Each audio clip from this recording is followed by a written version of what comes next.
We are here. We are here. We're in the lab. We're in the lab. And as always, this is Run Tell That, and our shows are always special.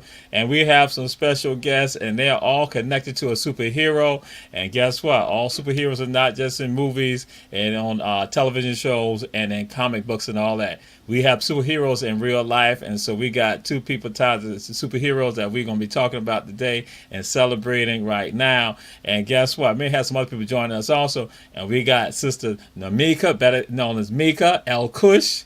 And we got Brother Randy Quarterman in the house. Glad to have you all with us. Glad to have you all. How y'all feeling? Feeling good. Thank you for Feeling having good. me. Thank you for having us. Good, good. And I was trying to figure out, I was looking at something. It came from the producer. I was trying to figure out, like, some type of thing he got that, like, is that some type of, like, a Wolverine contraption or something like that? But I don't know. But we just going to flow right into it. We're going to get right into it. And so we are here, and we're going to be celebrating, honoring Uncle Bob. Uncle Bob, we're going to acknowledge Uncle Bill also, Uncle Robert Johnson, better known as Uncle Bob. And we are going to be talking about him and celebrating him and the Promised Land Farm and all that. And so, but we got to do this. Y'all already know our brother Randy Quarterman, but y'all already know him because he done been on. He ain't no stranger to Run Tell That. And we said to all y'all share, share, share. So, Sister Mika, who are you? Who are you? I am a Savannah native. Um, I wasn't born in Savannah, but I was raised in Savannah. A little bit of a military brat, so I was born on Fort Campbell military base.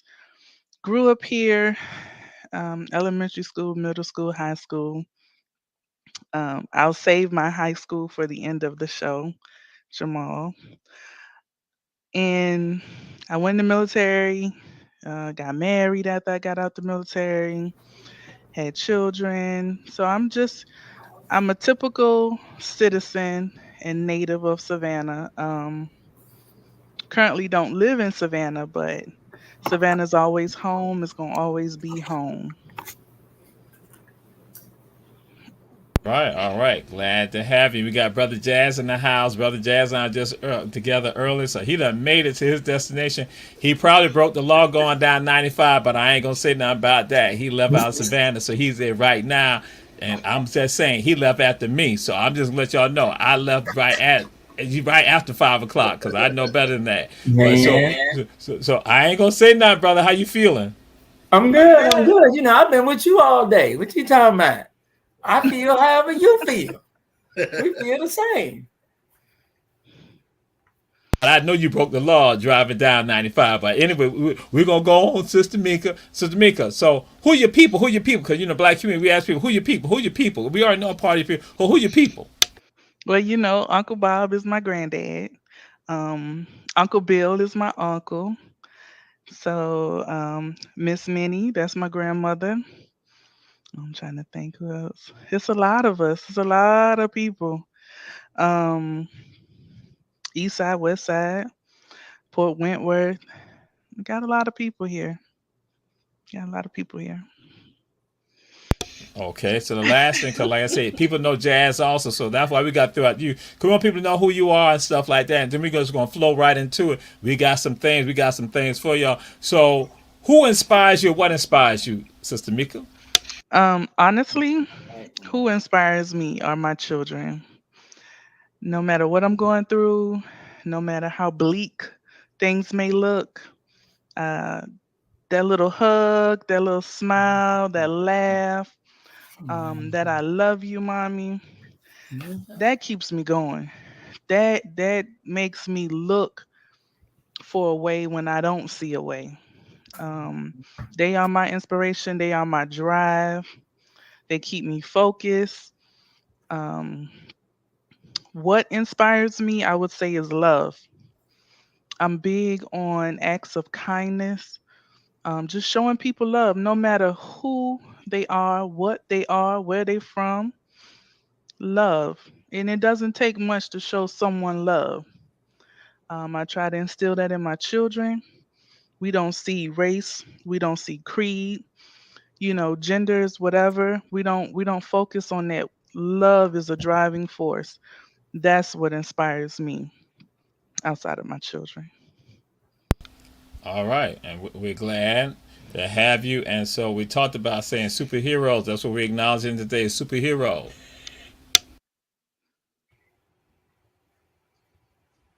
The homegoing service of Uncle Bob that many of y'all know from the Collard Green Festival at the Promised Land Farm was held on last Saturday. The burial was on Monday. And so we say Uncle Bob is one of those true heroes, superheroes. And so we had to honor him with Tell that today to acknowledge Uncle Bob. Y'all see Uncle Bob with Mater right there.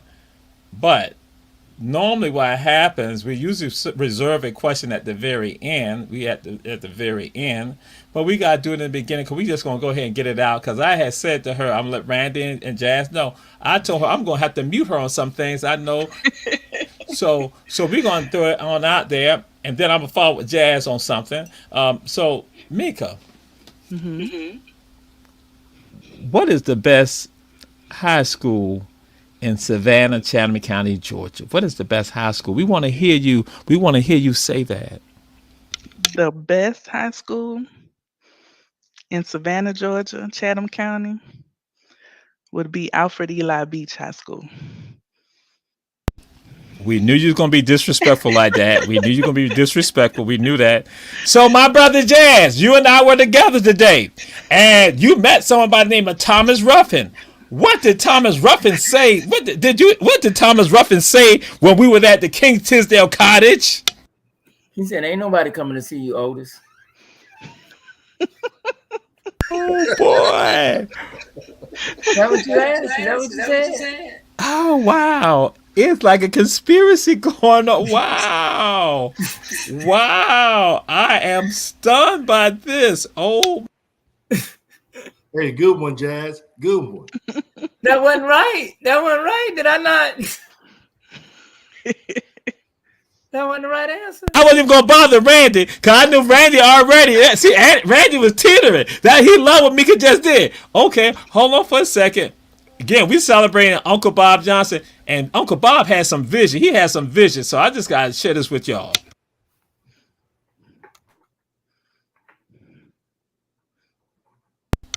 That is a text message from February of this year right here. Uncle Bob says, I don't know why Mika disrespected you, Jamal. She was raised better than that. But she's been around them beach people. That's right. And I guess Jazz and also Randy been around them beach high people. Oh, Lord. Uncle Bob had vision. He understood. Yeah. He knew. He knew, didn't he? He knew. That's right. He was looking out for Jamal. Yeah. I am so happy. And see how I pulled that up? Because I knew it was about to happen. The foolishness. But I did not expect Jazz and Randy to go that way. But I kind of had a thought about Randy. But I said I wasn't going to say nothing Randy. But I thought Jazz was set when he heard Thomas Ruffin. So we're going to do this way. We're going to flow right into it. So Mika, who is this man known as Uncle Bob to many of us? But you know him as Granddaddy, Robert Johnson, Bob Johnson. I know him as Papa. I met him July 5th, 1983, as Papa. And that's what he's always been to me. He's been Papa. Papa was very smart. He was always teaching. It was always a teaching or teachable moment with Papa. Um, no matter what it was, whether it was help with your homework, a Bible lesson, because Papa stayed in the Bible. He was always reading the Bible. He always had a story to tell, whether it was religious related, military related. Him growing up in the days of, I guess you would say, Jim Crow days and growing up, and the life he had with his mom growing up. She was a single mom for quite some time, and it was a bit hard. So he had a lot of life lessons. He went to work early as a young boy, not a man, but a boy, working out in the field. That was when he didn't want to, but he started working in the field as a young boy to help his mama. And he grew up, and he learned a lot. He saw a lot, and he spoke up for himself, and he taught us to speak up for ourselves. You don't take no wooden nickels. You stand for what's right, um, and you show people that you mean what you say, and you stand on your business. Make them stand on their business. If whether it's customer service, someone providing you hold people accountable. He taught us that. He showed us that, not just by speaking it, but by living it day to day. Um, Papa was a mentor to many. He was a mentor. He always, as much as he may have hated farming as a young boy, he loved farming. We used to tease Papa. Papa, you always want to go out there and play in the dirt. Why you want to go play in the dirt? And Papa didn't look at it as dirt. He looked at the soil as life. He said, well, that dirt turns this seed into food so you could eat. So he showed us a lot. And as kids, you take it for granted, and as you get older, you begin to realize, ah, he was trying to show us something the whole time. you know when we were little, out on the farm, we saw it as every summer we went to stay with grandma and papa. This was before the great grands came along. So it was six of us, six grandchildren. Our parents dropped us off, and we was there the whole summer. Okay, every morning except Sunday. Well, we still got up early Sunday, but Monday through Saturday we got up early. We put on long clothes. We had long shirts. You put on pants or a long skirt. You had your socks up.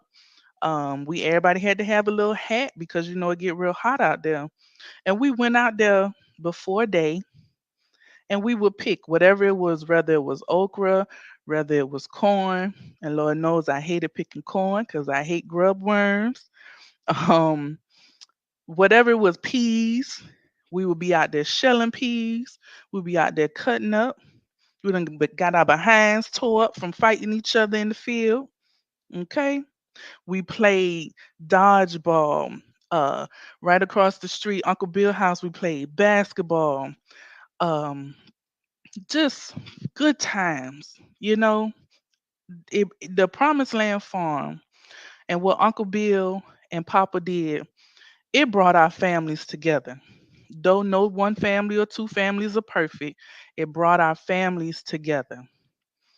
And that was amazing. And me and my cousins, we were raised almost as siblings, you know, because we spent so much time together.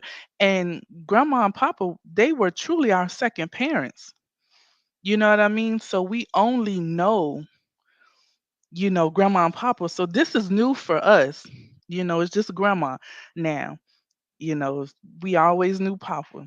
Um, when we were little, I don't know if you all made the funeral, and y'all know we sung the song Mr. Jinx, Yogi the Bear. That song was really for the great grands. Papa had a little saying for the grands when we were little and we would go to the farm. And this was before all the different fast foods came about, and it was really just McDonald's in the area. And he would say to us, he said, "Who want to go to McDonald's?" So all of us would say, "We do, I do."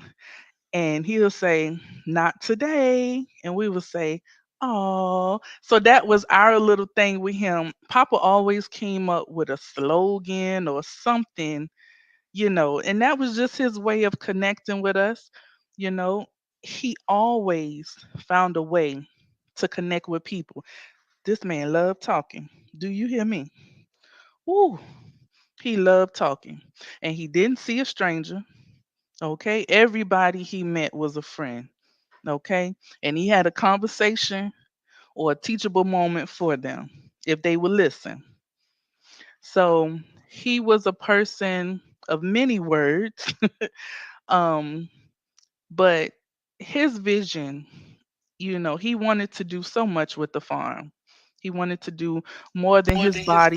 And we're gonna get into that, and I'm just Okay. gonna let you know I read Randy's mind. Randy's like, she's just like Uncle Bob.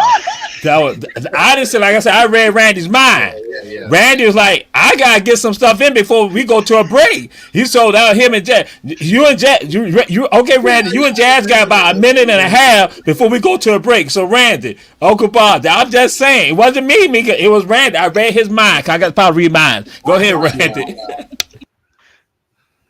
Oh, you asking me now? No, we no break. Okay. Yeah. So yeah, we gonna go ahead and do that. Is it? Hold up. Since Randy, we gonna go to a break. We're gonna go to a break. We'll come right back. So that way we continue, because y'all see how Uncle Bob's granddaughter. Y'all see how she roll. Y'all see how she roll. It was good though.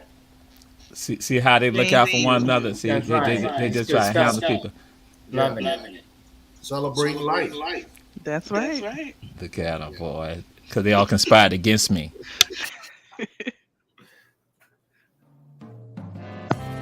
Need your garments cleaned with care and with a professional touch?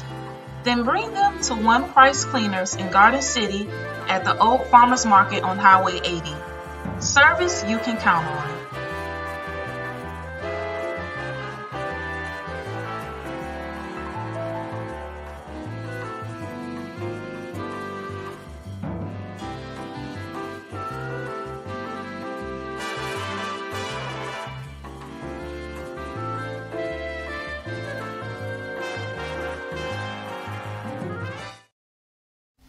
At that time, said, if you be the Son of God, command these stones to make bread. I knew your food come on earth.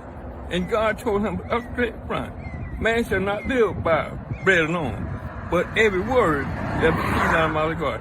So you got to listen and say, God told you to happen, you got to check it, this word. Faith happen not when you see it, the thing you don't see, that's going to happen. You got to believe it as it's going to happen. It's already happened. So that's what faith is all about. If you can't believe that, you might throw your hands up and quit. So that's what faith is all about. All right, so tie it back in here. All right. Somebody said you got to have the size of a mustard seed, right? How much of mustard's going for over here? The mustard, they're going to 7 when they're ready. All right. But 8, mustard going to 8. Now, when in the farm, how much mustard can you get for 8? Who determines how much you get for it? In the stores, they got a limited amount. On the farm, you got advantage. Each farm, I determine how much mustard you get. If I said, you said, I don't have enough food to feed the family, and it's what, it's me, out of my heart. Here, go ahead and put a few more in it, and that's still a bunch. I bunch them, and you take them. So as a freedom here at the farm, you can go back and get what you need. So it's no guarantee that you limit amount, should I say, that you have. A bunch is what you need. A bunch is what I'm going to let you. That's Uncle Bob. So, Brother Randy Quarterman, go ahead. Your thoughts, memories of Uncle Bob. Oh man, I could remember him as a adult male that I am now, a retired Army guy. When I was young in Monteith, I didn't speak to him much. I spoke to Bill's children a lot, but not them because I was young. But coming back, finding my place in this world, and especially in my community, the Black community, and coming out of the military, our bond was there with Bob. Our bond was strictly military first. So I understood his training method of always teaching because he was an NCO. And that's what NCO does. We train the force. So I could see that part of soldier in him on a daily basis. And his vision of doing the buying the land, farming, I could see he needed something greater like he did when he served those 20 years plus in the military because I was yearning that. I needed something instead of just going for day, you know. So him, what Nomika said, nobody was a stranger. He was giving himself all the time. You know, it was always just him giving himself to a bigger cause. So I respected that of him.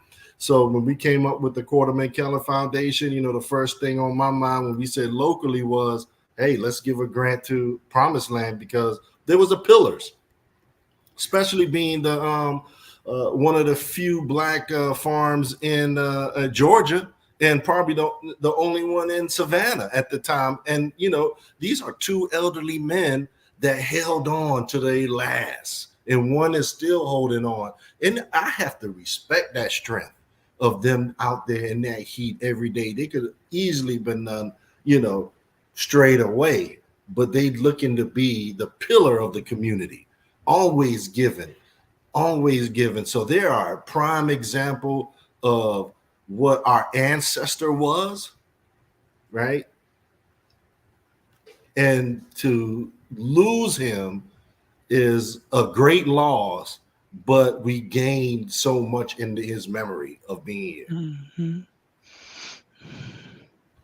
Yes, indeed. Yes, indeed. And always teaching. And you brought up an excellent point, Brother Randy, that, you know, when you said it, I'm like, wow. Yeah, because he's always giving those jewels every day. Brother Jazz, your thoughts with regards to Uncle Bob and his legacy. Yeah, no, you know, I wish I'd have gotten the opportunity to spend more time with him. You know, you were really the one, both you and Randy, that really connected me to Promised Land, and you know, both incredible depictions. I just, you know, remember the first time meeting him, and I saw he had a picture, you know, up there in the store, and showed him. I think he was probably standing by a plane, and he started talking about his military service, and you know, and just, you know, talking about farming, you know, asking me, you know, where I was from, about Sapelo, and you know, do they grow this, and are they doing this, and are they, you know, are they doing that, and just, you know, it is rare that you, I think, meet individuals, you know, Black individuals that owned land at the time that he did from the very beginning and have sustained that land. There is still a Promised Land Farms.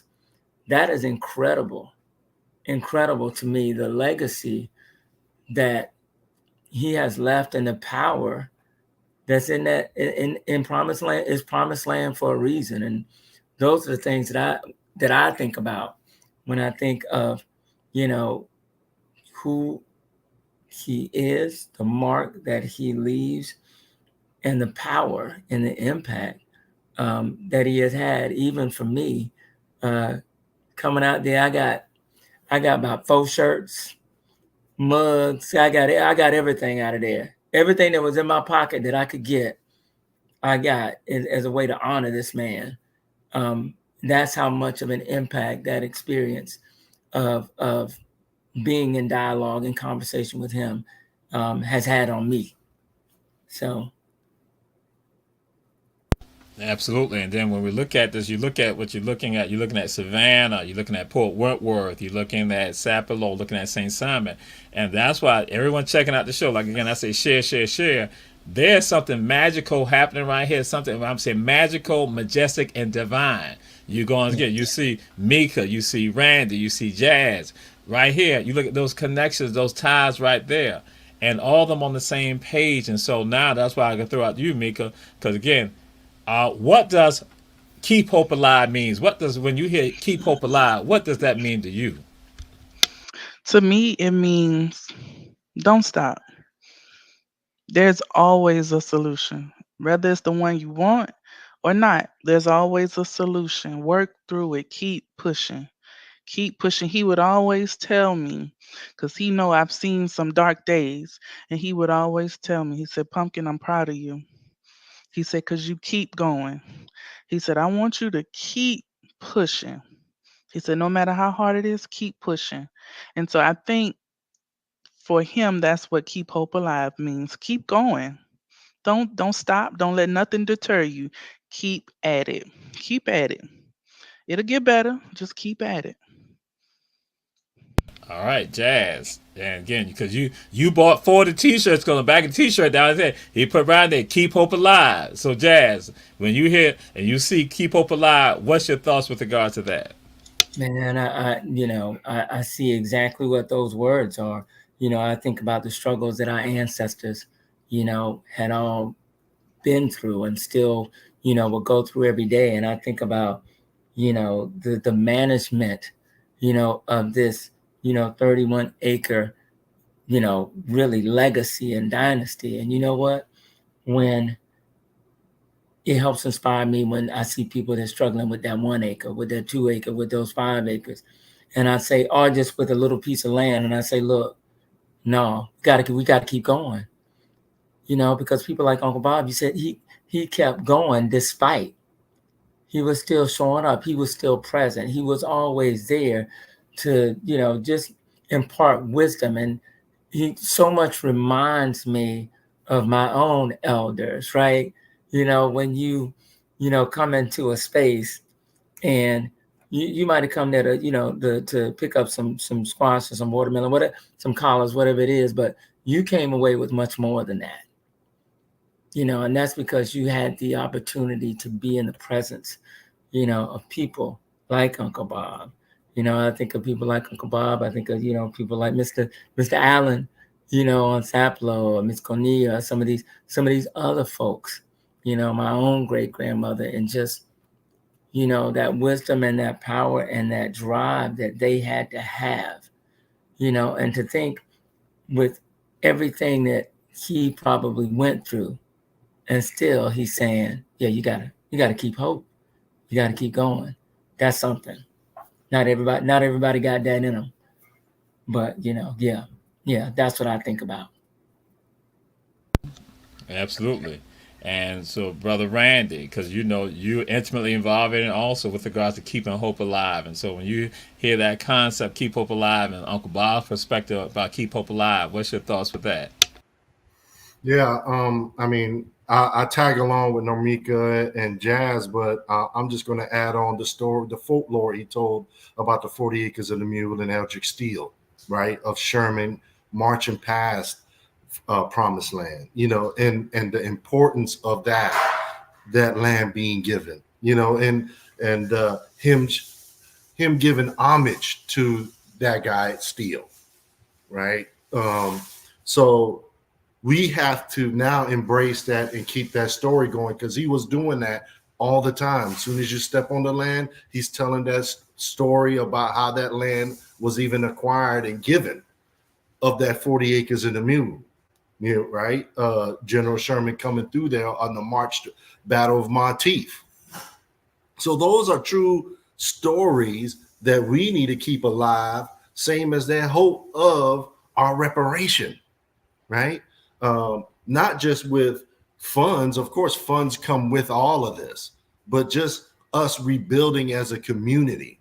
And, Jamal, we talk about it all the time, and I think about it. Farming is so important to us as a community, where we need to start all over and begin from that, what Bob was trying to instill, the teaching, the mentoring, the showing of feeding ourselves, like that needs to be implemented into our community now, instead of it being lost. So I praise him, praise Bill, even Dr. Grimm that's over there in the city doing this stuff.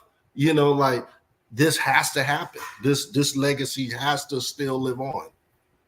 And I hope that Port Wentworth as a city give him some kind of honor in that area, so this could still live on and people understand how important the Promised Land Farm was and is.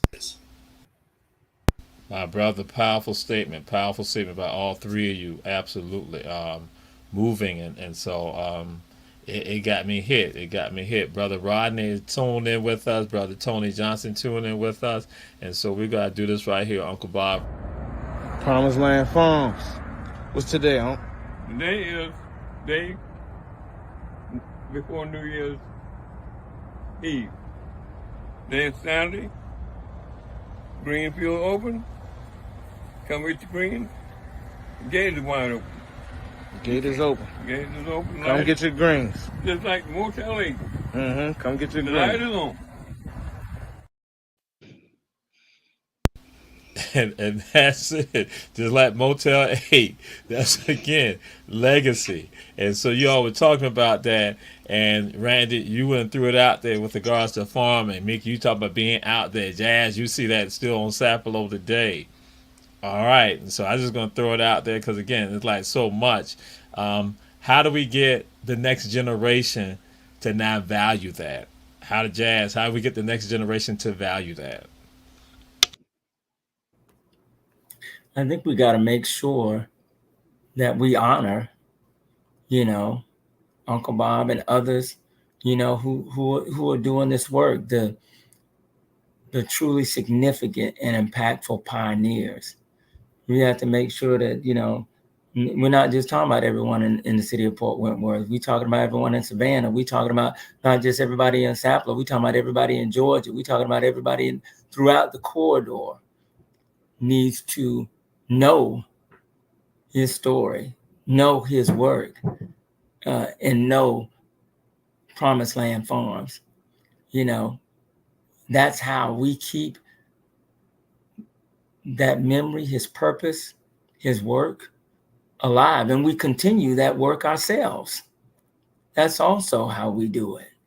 And we make sure, as Brother Randy, you just said, that our local politicians, our legislators, those in our state and federal, they need to know. That's how we keep this work going. And we make sure that they carve out a space that supports, Black farmers, this farming, what he's doing. So I think that's one way to do it. That's one way to do it. All right, Sister Mika. I agree with Jazz. I think we have to lobby for our Black farmers, our local farmers. We have to support. And as Papa would always say, OJT, on the job training. Reach one, teach one. We got to get people out. And it's not necessarily because everybody doesn't want to have acres of land. But if you can get them to have their own small garden in their backyard and they learn how to appreciate the art of farming or gardening, and then, before you know it, they're eating healthier. They're eating more fresh fruits and vegetables, without all the added stuff. You know what I mean? Non-GMO type stuff. So we got to get the information out there to the community, and we got to bring them in. We have to lobby for our Black farmers. These are the things that we have to do because farmers go through a lot. And then, Black farmers, they experience a lot. It's all about that mighty dollar. And a lot of times the Black farmers don't have the dollars that other farmers may have. And that's just speaking truth. That's not, being funny or anything. That's just truth. So when you don't have uh a certain greenness behind you, you have to go about things differently. And so it takes the community to stand up. You got to get the young kids involved. We take them on field trips to the aquarium and to the zoo and all of this. Take them on field trips to farms, to local farms. I'm not even going to just say to Black farms, to local farms. Get them, if they see it more, if they see it more and they understand what comes from it, you plant and then you reap the harvest. If they understand what comes from it, they'll begin to get an appreciation for it, but we always think about fun, fun, fun, and we never prepare our youth for the necessaries, I'll say, so that's my thing. Absolutely say fun, fun, fun, but then no work involved. No work. And we think that we We gotta get. teach them to work hard, then you play hard. Yes, indeed. And Brother Randy, We got Promised Land out there in Port Wentworth, but then also your legacy with regards to Zeke and Grace. I mean, I go and look at all that being I look at all that being all in the same kit and caboodle on the same ball of wax, and that is tied to that same thing, that legacy, that next generation. How do we get everybody to value that and cherish those jewels that we have right in our hands? I mean, for me, it's just oral history. Oral history is very important in our family, to really tell it and pass it to our younger generation instead of just looking at, like the last generation, especially if it could go further. Like, don't lose those stories. Like how Normika tells her story about her grandfather, don't lose it. If every chance you get, tell the story, tell the kids, be like, oh, I'm tired of hearing about Papa, you know what I mean? But it's seeds that's in there that they will repeat one day and they'll think back, and that's what's important to us in our family. A lot of them just stuck in the last generation. So now for me, Zeke being on my back, I got to keep mentioning to my family, hey, it's not just about my grandfather. It's about Zeke. He was the one that endured that pain of being enslaved and given that land, right? So, I mean, yeah, our grandfather kept it up, but it just wasn't him. It was Zeke. He was the beginning, him and Grace. Let me not forget Grace, because Jamal, you always tell me don't forget forget the wife. Okay, so Zeke and Grace. I mean, those are our ancestors that we should never forget. And I'm sure in Sapelo Island, these stories are told that goes back to those times that we can't lose that, because once we lose it, then white supremacy changes the narrative.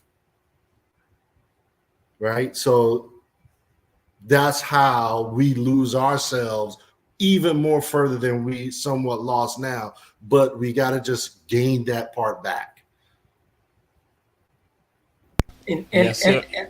Go ahead. And I'll just add too, Brother Jamal, I just, think about preservation of the story, but also preservation of the physical space, and you always talk about this, what is the master plan?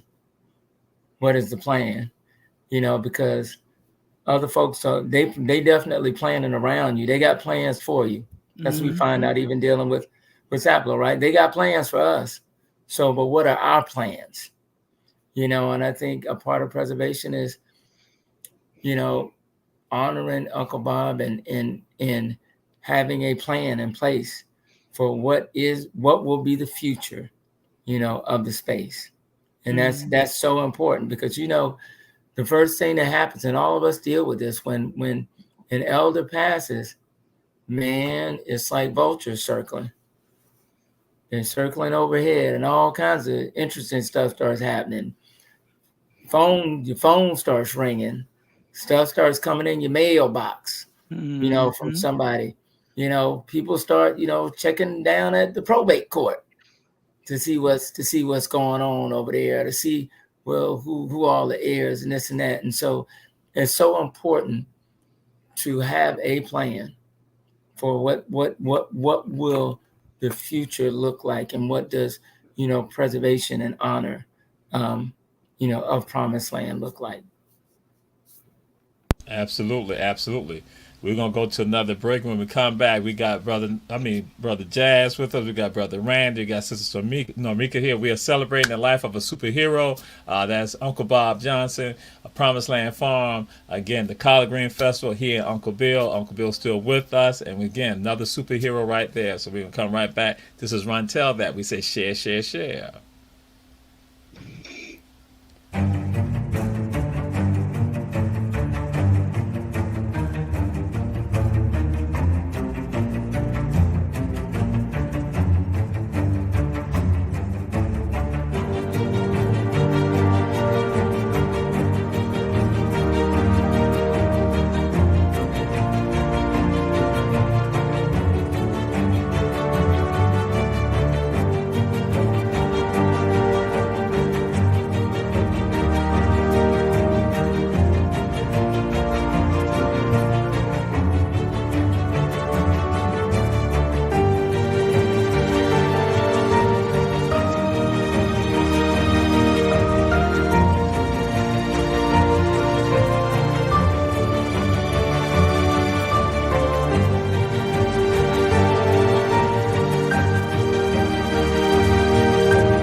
plant the summer garden.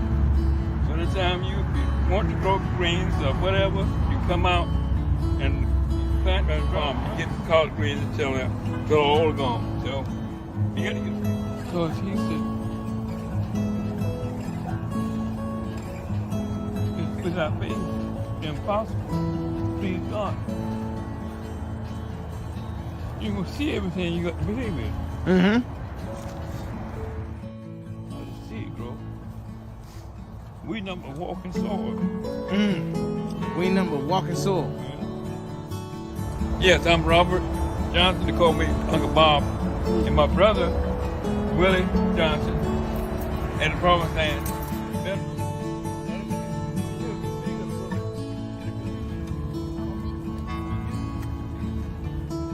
Uncle Bob, what's your vision at the Promised Land Farm? My vision of the Promised Land Farm is to plant fruit trees. I like to have each tree to represent a state. You want to make sure you don't wait on a deer rabbit. You got to get the grass out here before that chance. Of course, the deer, you made a sleep over the grass wants to cut in the growth. You got to get the grass out before you can.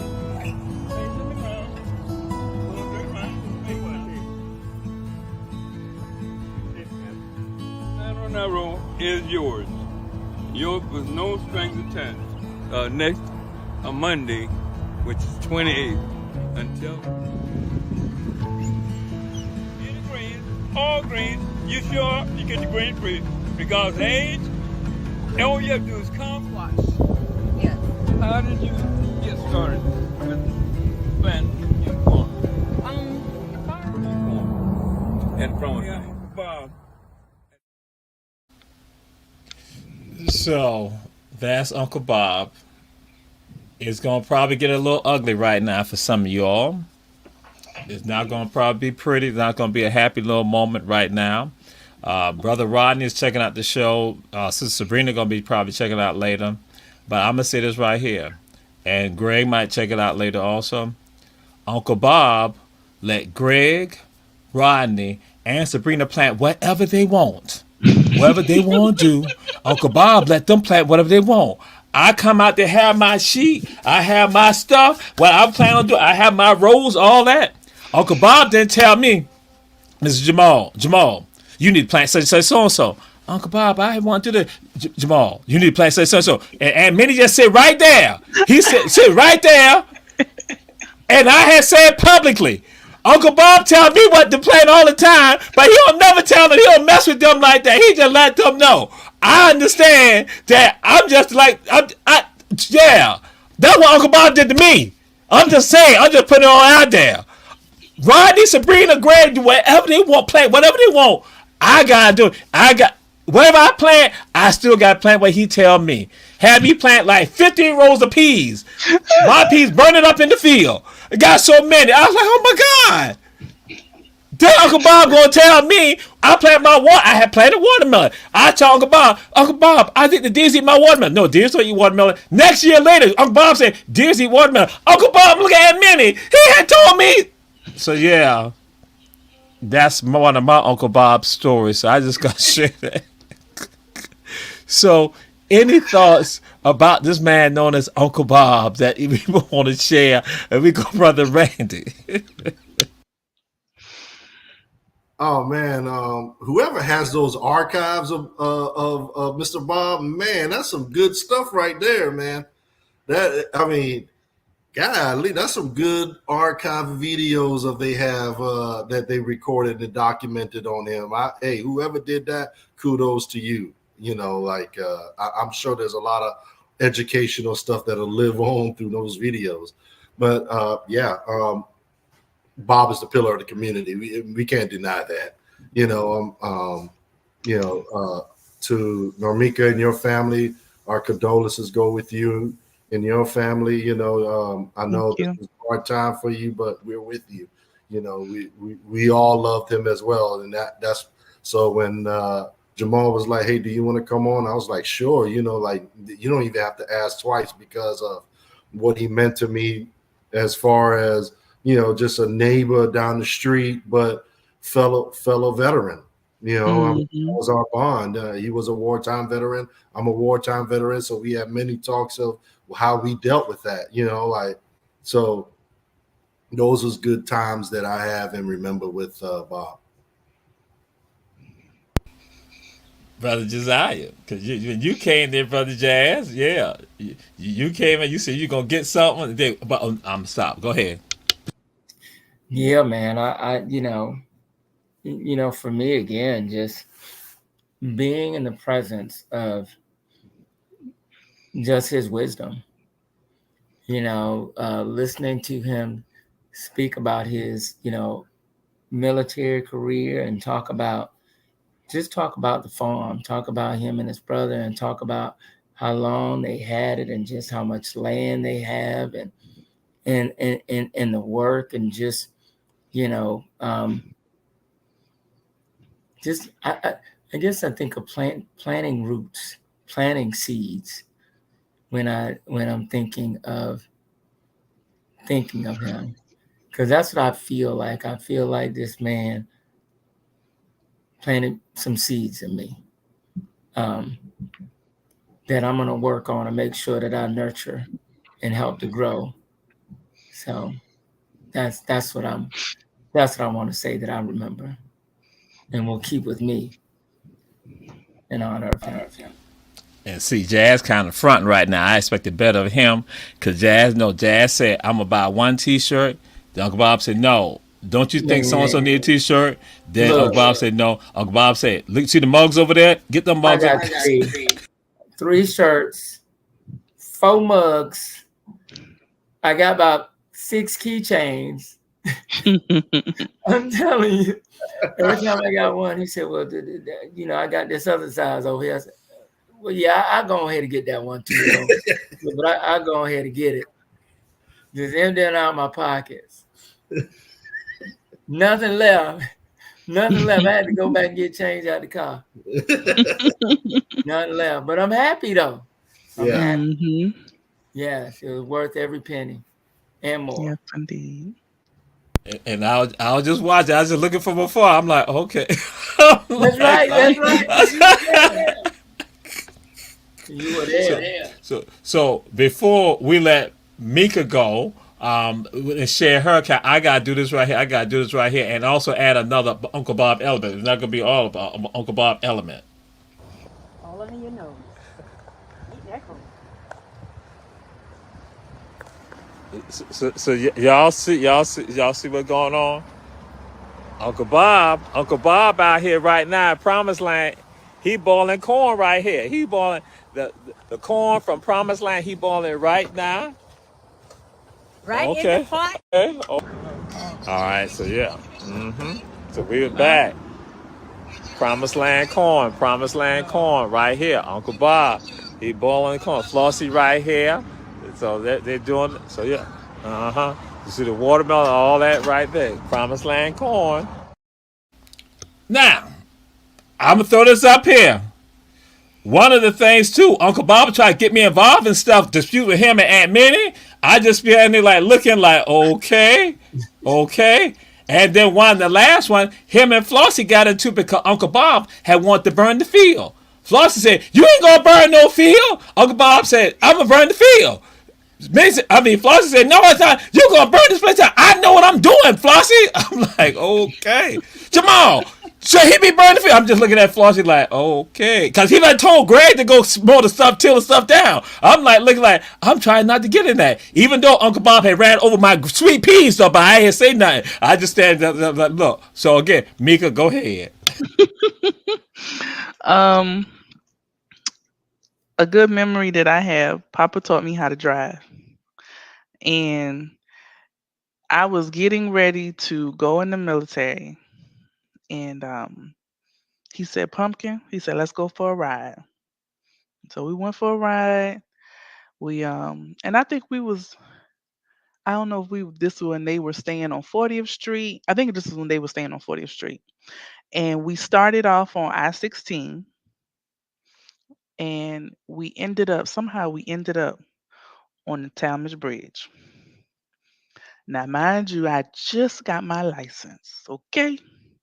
And I'm not saying I was scared of heights like that, but I said, Papa, I don't know about this. I may need to pull over. He said, No, Pumpkin, you keep going. He said, Just stay in your lane. That's all you got to do. Stay in your lane, you don't have no problems. So I'm going across the bridge and I'm holding on. And you know that incline, and you just like, ooh, you kind of looking to the side. He said, Don't look to the side. Stay in your lane. You stay in your lane, make sure nobody don't come in your lane where you at. Okay, so that's what I did. So we got over it. We went down a little bit, turned around, and we came back. He said, See, that wasn't that bad. He said, All you had to do was keep going. Stay in your lane and keep going. And that's what I did. And I think that was something that Papa lived by. He stayed in his lane and he kept going. He kept pushing. No matter what, and Papa went through some things, he kept pushing. No matter what his health was doing, no matter what finances were doing, no matter what family was doing, Papa stayed in his lane and he kept pushing. So there you have it. And utilize his resources. Had no problem. Now, Miss Gloria Yeoman, they get Miss Yeoman to do all type of stuff, decorate, made her all that right there all the time. Tell me, send her pictures. They bill me 4 times. Like, did you send the pictures? I said, yes, I sent the pictures. Yes, You did. Rufus Bright did the sign for Promised Land. He was like, all right, I thought this would be here in July. Rufus and all him going at, and I'm right there in the middle. And then bam, I'm like, okay, it's just going at. And then he said to me, one of the words he said to me, he said, Mr. Jamal, don't let nobody tell you not a farmer. Julius Hall, did you hear that, Julius Hall? Because Julius Hall never came out to the farm. Just let y'all know that. He always looked for Julius Hall to come to the farm. Julius Hall ain't never come. Julius Hall said he was too pretty. So, not me. I'm just saying. But, Promised Land. How do we keep Promised Land legacy? Just in general, you say Promised Land, I should say be fair. Not just say Promised Land, but land legacy. Randy, you talk about reparations. You talk about Jazz. You talk about land. You talk about retention, culture. Mika, you talk about environment. So how do we still keep it all going? How do we keep it going? Because again, we're gonna give y'all each one of y'all got a minute with regards to this. What's your thoughts with regard? How do we keep it going? Because you alluded to some of it. What are some specific things that you all want us now to throw out, or jewels that you all want to throw out to the people to hit their minds right now? Because this is about preservation, maintenance, legacy, building, capacity, wealth, and all of that. So we go with Mika. I think if even though she a bulldog, but we leave that alone. I think if you carry the Promised Land Farm and the ancestry, if you carry that with you wherever you go, and you take a moment like Papa did, whoever you see, whoever has a listening ear, and talk to them. And it's not, the Promised Land is not just about farming. You reach someone, you don't know where they at, but you may reach them on the level that they need, whether it's finances, whether it's spirituality, whether it's exercise, whether it's gardening, farming. Just reach someone, bring them into the community, help them become active in their community. I think our society is so driven on independency, you know, this whole YOLO, everybody doing their own thing instead of coming together. And that was one of the things our ancestors did. They came together. That was how they got through whatever they were going through. And we have to get back to that. That's my thoughts. We get back to that, and you take your ancestry and you take the Promised Land Farm and Sapelo Island, and you take all of those with you. You know what I mean? Because you're an active unit in your community, and you're helping someone else, and you're bringing someone else to be an active unit in the community to uplift our people in any and every way. So that's how I feel. That's what my thoughts are. Indeed. Brother Randy. Oh man, that's a question that could be answered in so many ways. And Normika did it, great job. But let me think about my land over there and the importance of what Jazz said, like holding on to it, right? Mhm. The part of, yeah, we're being offered money as well, but the importance of holding on to something that's ours and not selling out for the dollar, right? Because of that's empowerment. That's what our children will see in the future, like, hey, goes back so many amount of years, and that builds in pride in our own community that somebody holds on to land and preservation. So, I mean, yes, does wealth change lives? Yeah, but that's material things that'll change for somebody else because we're going to spend it. But if we hold on to land that can't be made no more because it's there, you can't make more land. If we hold on to that and find a ways of building together as a community, like I would talk with Jazz, I would talk with Jamal, Julius, like other people in California, there's ideas to create generational wealth on property. So if we hold on to that and stick with it, then we still hold on to that title. The white man don't get the title. We still have the title, and we're controlling our own narratives, So I think that's more important key, but that's discussions families need to have amongst themselves, and whatever decision they make. I'm not here to judge that, but I mean, for our family, that's my stance. Everybody else might have a different stance, but that's my stance, and I think that's the only way we can move forward as a Black Gullah Geechee family is to hold on to the land that we do have, because so much of it been taken from the Gullah Geechee corridor anyway. 90%. We only holding on to like 10% of it. We owe that to our ancestors to still hold on to that. But yeah, I know I went over time, but yeah. No problem, because that's what I'm going to do. I'm going to let Jazz go ahead and close us out. And then we say, all y'all, thank y'all for joining us on this show, dealing with the superhero, Sister Namika, that is known as Mika, Brother Randy Quarterman, Brother Jazz Watts. So we'll let you go ahead and close us out, and we'll see y'all next week. But we say, check out all our shows on Our Black Media. Honoring Uncle Bob, and also, your Uncle Bill and the rest of the family, condolences, but just thinking about everything that y'all said about bringing it all together. And that means, bringing it all together in a way that we can help provide, not only support, I'm not talking about financially, emotionally, mental support, but also structural support. When we talk about, master plans, when we talk about conservation easements, when we talk about, different land usage options, making sure that we, do our due diligence to provide, those options, to your family, Mika, so that you're able to make good decisions about what does the future look like, for Uncle Bill and the rest of the family when we're talking about the Promised Land Farms. This is powerful. This is impactful. And that's right. Most of our land is gone. We know that, after the war and everything else and Reconstruction. But man, when we have land right now, oh my goodness. And remember, we can create wealth and still hold on to and still keep our land. We don't have to sell it to create wealth. We got the power to create it right while we possess it and honor our ancestors and their legacy.